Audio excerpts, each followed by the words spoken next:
उर्वरित घडामोडी वेगवान स्वरूपात। कोरेगाव भीमामध्ये आज विजयस्तंभ अभिवादन दिन साजरा केला जातोय। शौर्य दिनानिमित्त भीमसैनिकांची गर्दी झालेली आहे।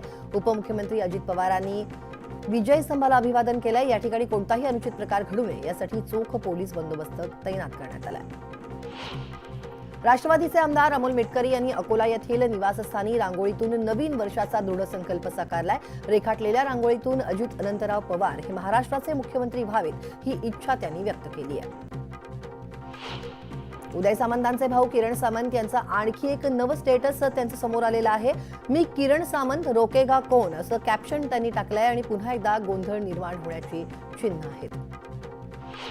पुण्यातील भिडेवाडा या ठिकाणी राष्ट्रीय स्मारक करण्यासाठी महापालिका प्रशासनाकडे 7 नामवंत वास्तू विशारदकांकडून आराखडे आलेले आहेत। उपमुख्यमंत्री अजित पवारांपुढे त्याचे सादरीकरण देखील झालेलं आहे। सादर केलेल्या 7 पैकी एका आराखड्याची निवड राज्य सरकार करणार आहे आणि तसा निर्णय पुढे महापालिकेला कळवण्यात येणार आहे।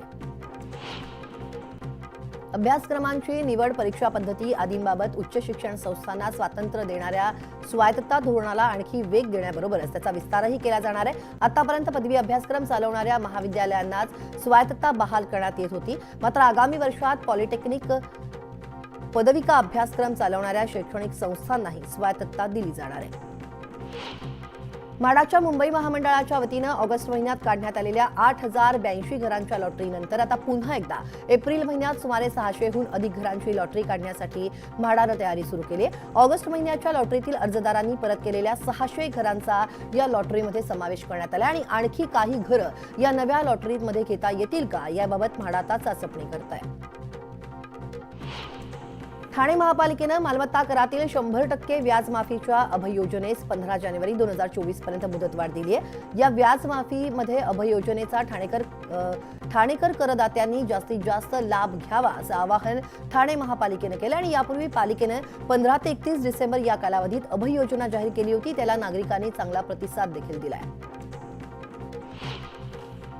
सावित्रीबाई फुले पुणे महाविद्यापीठातील विविध विभागांमध्ये रिक्त जागांवरती प्राध्यापक भरतीला अखेर मुहूर्त मिळालेला आहे। मागील अनेक वर्षांपासून प्राध्यापक भरती करावी यासाठी सेटनेट आणि पीएचडी पदवीधारक पात्र उमेदवारांकडून सातत्यानं मागणी केली जात होती। अखेर नवीन वर्षाच्या पार्श्वभूमीवर आजपासून ऑनलाईन पद्धतीनं अर्ज मागवण्यास सुरुवात होणार आहे।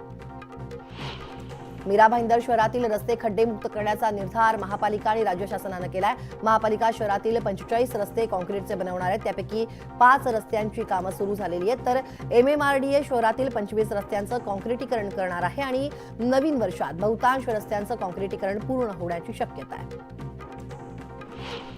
अत्याधुनिक तंत्रज्ञानाचा वापर करून बांधण्यात येत असलेला मुंबई पुणे द्रुतगती महामार्गावरील मिसिंग लिंक प्रकल्प पथदर्शी ठरणार आहे। या वर्षात सप्टेंबरमध्ये तो पूर्ण होणार आहे। त्यानंतर तो वाहतुकीसाठी खुला होईल आणि मिसिंग लिंक रस्ता सुरू झाल्यानंतर घाट क्षेत्र संपणार आहे। एक्सप्रेसवे वाहतूक कोंडीमुक्त होणार आहे।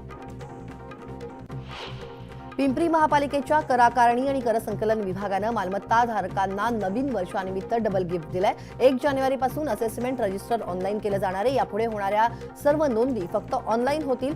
मिळकत कर उतारा ऑनलाईन काढण्याची सुविधा उपलब्ध आहे।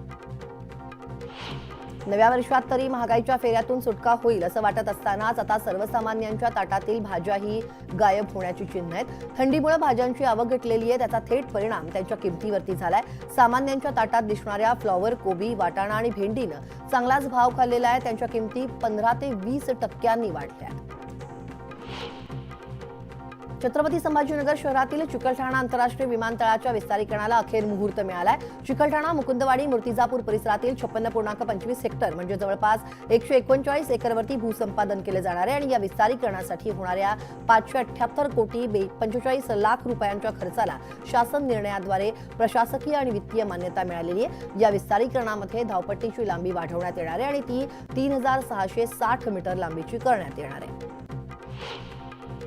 आज नववर्षाच्या पहिल्या दिवसापासून अनेक महत्त्वाचे आर्थिक नियम बदललेले आहेत, ज्याचा परिणाम सर्वसामान्यांच्या खिशावर होणार आहे। नवीन वर्षात UPI, सिम कार्ड, आयकर परतावा यासह काही बँक अकाउंट संदर्भातील नियमांमध्येही बदल झाला, त्यामुळे त्याची झळ तुमच्या आता खिशाला बसणार आहे।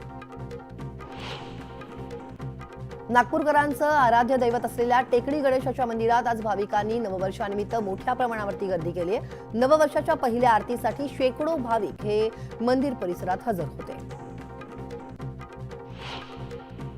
नवीन वर्षाची सुरुवात अनेक जण देवदर्शनाने करतायत। बुलढाणा जिल्ह्यातील विदर्भाची पंढरी म्हणून ओळख असलेल्या संतनगरी शेगावमध्ये भाविकांनी अलोट अशी गर्दी केली आहे। सरत्या वर्षाचा निरोप आणि नवीन वर्षाचं स्वागत भक्तिमय वातावरणात करण्यासाठी राज्याच्या कानाकोपऱ्यातून हजारोंच्या संख्येनं भाविक संतनगरी शेगावमध्ये दाखल झालेत। हिंगोलीच्या औंढा नागनाथ येथील ज्योतिर्लिंग नागनाथ मंदिरात आज सकाळपासूनच भाविकांनी गर्दी केली आहे। नूतन वर्षानिमित्त भाविकांनी ज्योतिर्लिंग नागनाथाचं दर्शन घेतलंय आणि आज सकाळी 5 वाजता भाविकांसाठी मंदिराचे दरवाजे उघडण्यात आले। त्यामुळे हर हर महादेव बम बम भोलेच्या गजरात भाविकांनी नवीन वर्षाची सुरुवात केली आहे। अखंड महाराष्ट्राचं कुलदैवत असणाऱ्या जेजुरीच्या खंडेरायाचं दर्शन घेण्यासाठी भक्तांनी पहाटेपासूनच जेजुरी गडावरती गर्दी केली। भंडाऱ्याची आणि खोबऱ्याची उधळण करत नवीन वर्षाचं स्वागत या भक्तांनी केलं। नवीन वर्षाची सुरुवात श्री गणेशाच्या दर्शनानं व्हावी यासाठी गणेश मंदिरात भाविकांनी गर्दी केली आहे। मुंबईतल्या प्रभादेवी इथल्या सिद्धिविनायक मंदिरही भाविकांच्या गर्दीनं फुलून गेल्याचं पाहायला मिळालं।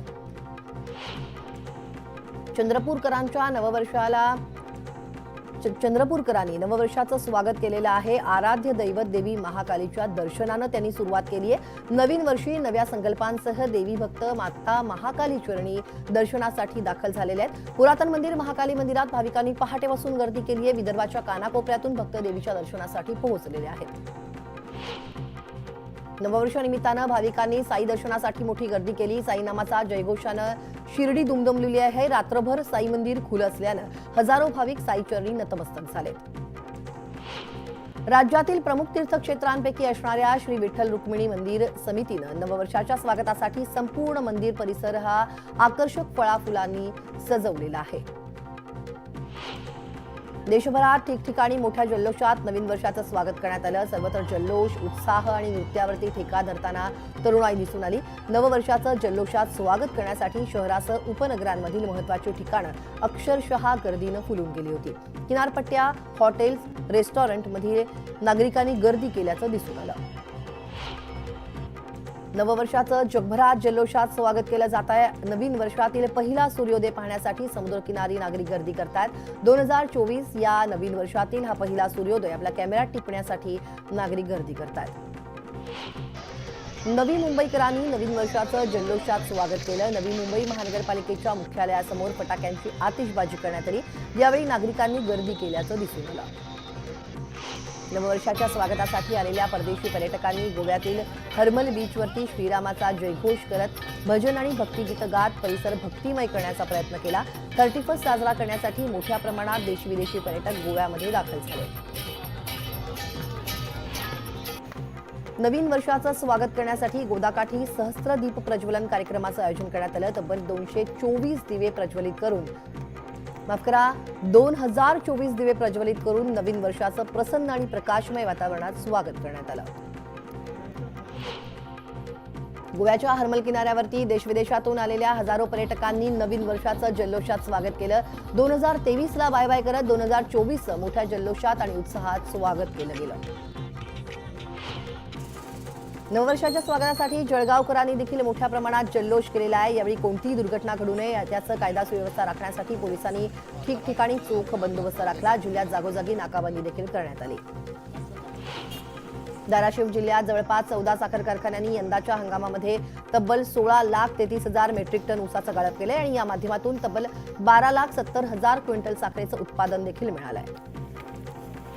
धाराशिव जिल्ह्यात सरकारी दूध संघ नाहीये, त्यामुळे खासगी दूध संघांना दूध देण्याशिवाय शेतकऱ्यांकडे पर्याय नसतो। त्यामुळे धाराशिव जिल्ह्यातील खासगी दूध संघांना दूध देणाऱ्या शेतकऱ्यांना सरकारनं अनुदान द्यावं अशी मागणी कैलास पाटील यांनी केली आहे।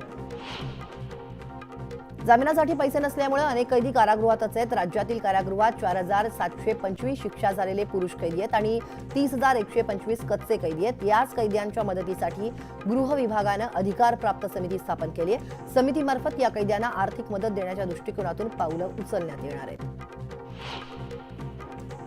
विविध गुन्ह्यांअंतर्गत ठाणे तळोजा तुरुंगात शिक्षा भोगत असलेल्या कच्च्या कैद्यांना लवकरच न्याय मिळणार आहे। प्रलंबित खटले निकाली काढण्यासाठी विक्रोळी, मुलुंड आणि बोरिवली दंडाधिकारी न्यायालयाचे न्यायाधीश 1 जानेवारीपासून या कैद्यांसाठी तुरुंगात नियमित विशेष सुनावणी घेणार आहेत। या खटल्यांवरील 30 मार्चपर्यंत सुनावणी होणार आहे। अनेक खटले निकाली निघणार आहेत।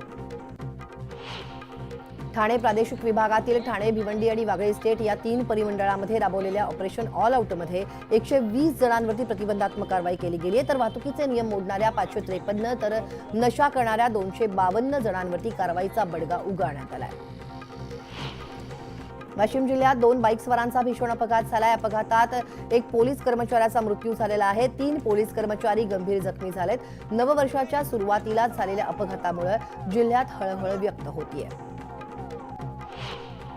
हिंगोली शहरात पोलिसांनी चायनीज नायलॉन मांजाचा मोठा साठा जप्त केलाय. शहरातील सराफा बाजार परिसरात रात्री पोलिसांनी ही कारवाई केली आहे. एक मांजा विक्रीच्या दुकानावरती छापा मारून पोलिसांनी चायनीज नायलॉन मांजा मोठा साठा जप्त केलाय आणि या विक्रेत्यावरती गुन्हा दाखल करण्यात आलाय. अंगणवाडी कर्मचारी येत्या 3 जानेवारी रोजी मुंबईत महामोर्चा काढणार आहेत. महाराष्ट्र राज्य अंगणवाडी कृती समितीचे निमंत्रक एम ए पाटील यांनी ही माहिती दिली आहे. अंगणवाडी कर्मचाऱ्यांना शासकीय कर्मचाऱ्यांचा दर्जा देण्यासह विविध मागण्यांसाठी 4 डिसेंबरपासून बेमुदत संपावरती ते उतरलेत आणि अंगणवाडी कर्मचाऱ्यांनी याआधी 15 डिसेंबर रोजी नागपूरला विधिमंडळावरती मोर्चा काढला होता. राज्यातील रेशन दुकानदार आजपासून बेमुदत संपावरती जाणार आहेत. रेशन दुकानदारांच्या विविध प्रलंबित मागण्यांसाठी हा संप पुकारलेला आहे. देशपातळीवरील all India fair price shop dealers फेडरेशननं हा संप पुकारला आहे. केंद्र सरकारनं वाहन चालकांसाठी केलेल्या नवीन कायद्यामुळे ट्रक, ट्रॅक्टरसह सर्वच वाहन चालकांमध्ये संतापाची लाट उसळली आहे. हा कायदा अन्यायकारक असल्याचा आरोप करत मनमाडमध्ये असलेल्या Indian oil, Bharat petroleum, Hindustan petroleum कंपनीतून इंधन आणि गॅस सिलेंडरची वाहतूक करणारे सुमारे 2000 पेक्षा जास्त टँकर आणि ट्रक चालकांनी आजपासून काम बंद आंदोलन सुरू केलंय. रस्ते अपघातानंतर लोकांच्या रोषाला घाबरून पळून जाणाऱ्या जड वाहन चालकांविरुद्ध संसदेत पारित झालेल्या कठोर विधेयकाच्या निषेधार्थ सोलापुरात मोटार चालकांसह वाहतूकरांनी रस्ता रोको आंदोलन केलं आणि या आंदोलनात शेकडो वाहन चालक, वाहतूकदार सहभागी झाले होते. मुख्यमंत्री एकनाथ शिंदे यांनी ठाण्यात रक्तदान शिबिराला हजेरी लावली. तलावपाळी इथल्या शिवाजी मैदानात आयोजित कार्यक्रमाला त्यांनी हजेरी लावली. यावेळी मुख्यमंत्री एकनाथ शिंदे यांनी स्वतःही रक्तदान केलं. अयोध्याहून आलेल्या मंगल अक्षता कलशाचं धुळ्यातील श्रीराम मंदिर प्राणप्रतिष्ठा सोहळा समितीच्या वतीनं जल्लोषात स्वागत करण्यात आलं. भव्य अक्षता कलश यात्रेचं शहरातील चौकाचौकांमध्ये उत्साहात स्वागत करण्यात आलं. यावेळी श्रीराम भक्त तसेच महिला मोठ्या संख्येनं सहभागी झाल्या होत्या. राज्यात रविवारी कोरोनाचे 131 नवे रुग्ण सापडलेले आहेत. उपचाराधीन रुग्णांची संख्या 693 झाली आहे. तसंच 51 रुग्ण बरे झालेले आहेत. दरम्यान राज्यात रविवारी कोरोनाचा एकही मृत्यू झालेला नाहीये. दरम्यान कोरोनाचा धोका पाहता नागरिकांनी काळजी घ्यावी असं आवाहन करण्यात आलंय. राज्यात कोरोनाच्या नव्या व्हेरियंटची रुग्णसंख्या दिवसेंदिवस झपाट्यानं वाढत असतानाच आता छत्रपती संभाजीनगर जिल्ह्यात देखील नव्या व्हेरियंटनं शिरकाव केलाय.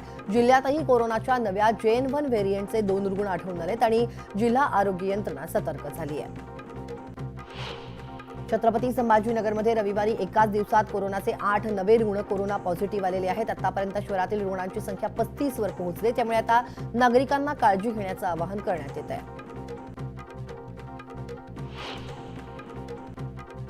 या सगळ्या घडामोडींसह या बातमीपत्रात वेळ झाली एका छोट्याशा ब्रेकची. एका ब्रेकनंतर अगदी लगेच परत येतोय. तेव्हा कुठेही जाऊ नका. पहा फक्त न्यूज 18 लोकमत.